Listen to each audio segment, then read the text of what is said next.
How to install your perfect fit roller blind. First, we're going to install our brackets into each corner of the window. For the bottom brackets, we're going to use a credit card as our guide. Pop the card in the bottom corners of the window and insert your bracket into the gasket seal. Now take your measuring tape and lock it at 122mm. And we're going to use the body of the tape as our guide. Hold the tape against the top of the window and install the bracket in line with the body of the tape.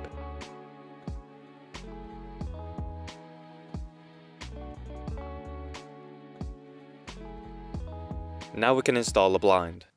Going from top to bottom, clip your frame into the brackets in each corner of the window. The frame may land on the wrong side of the bracket, so gently pull across and clip into place. Double check the operation of the blind.